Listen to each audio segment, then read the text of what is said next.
The Green Guardian. In the village of Neelpur, the sun didn't just shine, it stung. The air was thick with gray dust, and the wind didn't carry the scent of flowers, only the rustle of plastic bags caught in thorny bushes. Amidst this haze, an old man named Kavi spent his mornings walking the perimeter of the village. While others stayed inside to avoid the heat, Kavi was busy. He carried a heavy burlap sack, stooping low to pick up every discarded bottle and wrapper that marred the earth. From the shaded porch of their small house, Vihan and Avani watched him. They had grown up in a world where the rains were late and the heat was a constant companion. "Why does Kavi Kaka do that every single day?" Vihan asked, wiping sweat from his forehead. Avani leaned against the wooden pillar, watching the old man's slow, rhythmic movements. To them, the trash seemed like a part of the landscape, as natural as the rocks and the dust. Not everyone was as curious as the children. A neighbor named Nitin leaned over his fence and laughed as Kavi passed by. "Hey, Kavi, are you trying to clean the whole desert with that little bag?" Nitin called out, shaking his head. "The world is changing, the air is getting hotter, and no amount of picking up plastic is going to bring the cool breezes back. You're wasting your breath." Kavi simply nodded politely and kept walking, his eyes fixed on a glint of metal in the dirt. That afternoon, the children caught up with him. "Kavi Kaka?" Vihan called out. "Nitin says it's useless. He says the pollution is too big and the global warming is too strong for one person to fix." Kavi stopped and set his heavy bag down. He looked at the children with eyes that held the wisdom of many seasons. "Nitin sees the mountain," Kavi said softly. "I see the stones that make it. If we don't manage our own waste, we are asking the earth to choke for us." Kavi took them to the back of his small hut. He showed Avani 2 different bins he had built from old crates. "See here, Avani," he explained. "In this bin, we put the plastic and glass. In the other, we put the peels and scraps from our kitchen. If we mix them, they become poison. But if we separate them, the scraps become food for the soil, and the plastic can be reborn as something new. Cleanliness starts with a choice." The heat intensified, and the sky remained a stubborn, cloudless blue. The village well was running low.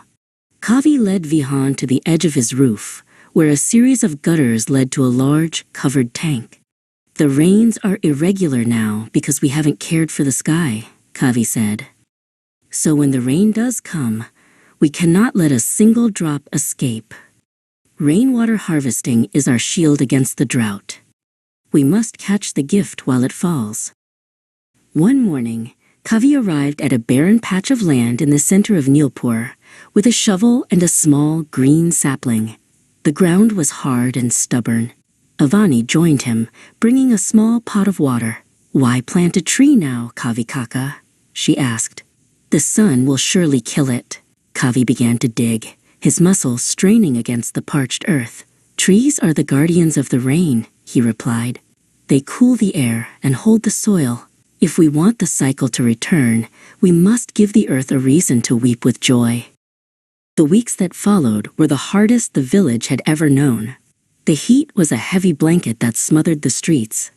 While other plants withered and died, Vihan and Avani took turns carrying small buckets of harvested water from Kavi's tank to the little sapling. They protected it with a screen of woven palm leaves. They realized that if this one small life died, their hope for a cooler future might die with it. Then, the wind changed.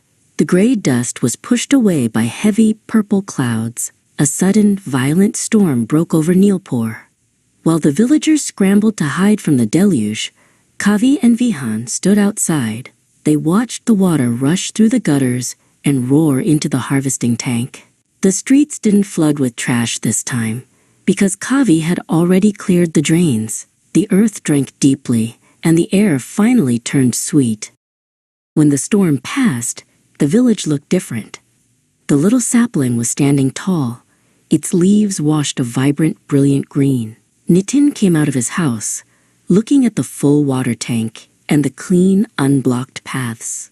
He looked at his own dry yard, and then at Kavi, who was already out with his burlap sack, checking for any new debris. Nitin picked up a stray piece of plastic from his own doorstep and walked over to Kavi.